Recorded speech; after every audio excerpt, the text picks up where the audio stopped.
Jai Hind students, I am Aishwarya. As you know very well, I am your SST teacher. Today I am going to teach you chapter 11, Living Longer and Healthier. Let's come.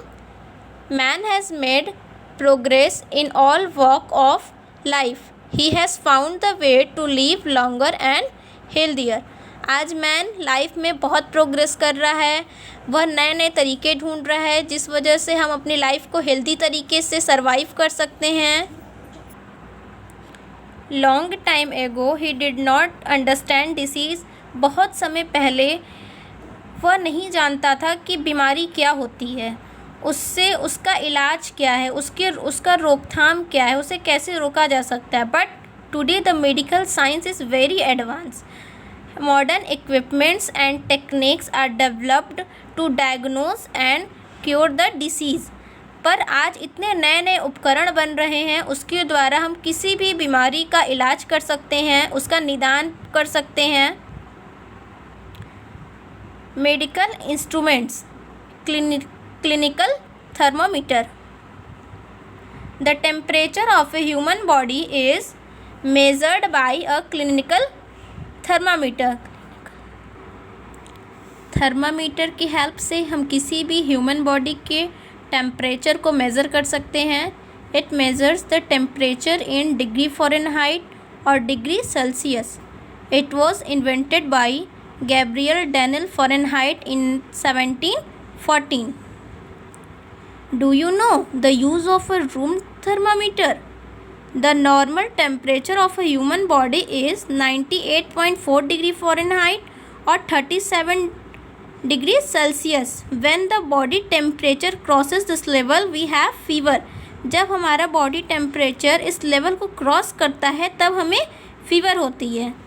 Before the invention of thermometer, thermometer के invention से पहले doctors judged a person's fever bye touching his और हर body और by feeling the pulse. पहले doctor हमारे body को touch करके उसके पल्स को छू करके फील करते थे कि हमें फीवर है कि नहीं। Today we can accurately measure the temperature using a thermometer. हम थर्मामीटर को माउथ में और आर्मपिट में रख कर कुछ ही सेकेंड में उसका एग्जैक्ट टेम्परेचर पता कर सकते हैं। Our next para is stethoscope. A stethoscope is an instrument used to hear the heartbeat and breathing clearly. Stethoscope की हेल्प से हम हार्ट बीट को सुन सकते हैं। There is an interesting story behind the invention of this instrument. Once, Dr. René Laennec noticed two children sitting at two ends of a long and hollow log of a wood. The children were whispering through it.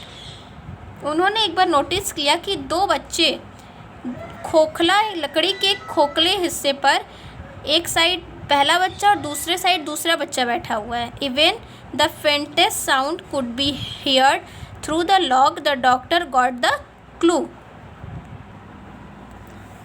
तब एक सबसे मंद आवाज़ उन्होंने log की help से सुनी। The doctors got the clue. He went back in his clinic and tried an experiment. He rolled up a newspaper and placed one and on A patients chest and the other and on his year. फिर वह अपने clinic गए और उन्होंने एक newspaper को role किया और उसका एक हिस्सा पेशेंट के चेस्ट पर और दूसरा हिस्सा अपने कानों पर लगाया। He was surprised to realise that he could hear the heart beat of the patient. फिर वह सरप्राइज हो गए कि वो पेशेंट के हार्ट बीट को क्लियरली सुन सकते हैं। This experiment led to the invention of the stethoscope. Today the doctors are using advanced and sensitive stethoscopes. Our next para is microscope. A microscope is an instrument used to look at very small objects. It magnifies them so that we may see them easily. Microscope की help से हम किसी भी छोटे object को देख सकते हैं, उसको मैग्नीफाइज कर सकते हैं। एक बार एक प्रकाश विज्ञान शास्त्री ने, जो हॉलैंड के थे, उन्होंने 2 लेंसेज की मदद से उड़ते हुए पक्षी को देखा और वो सरप्राइज रह गए कि वह बड़ा कैसे दिख रहा है। तब उन्होंने he use this observation to invent the flea glass. फिर उन्होंने फ्ली ग्लास को इन्वेंट किया to magnify things. The flea glass became very popular in Europe में यह बहुत पॉपुलर हो गया। Then Galileo learn about this invention and improved on it. फिर गैलीलियो ने इसका एक अर्ली वर्जन निकाला। Over the years the microscope kept improving. By the use of microscope scientist were able to identify the germs that cause diseases.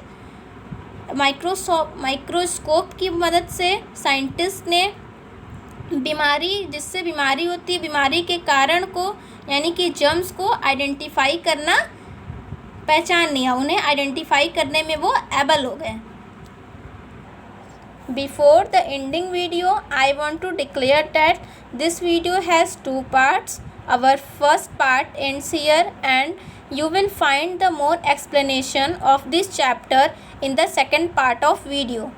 Thank you, students.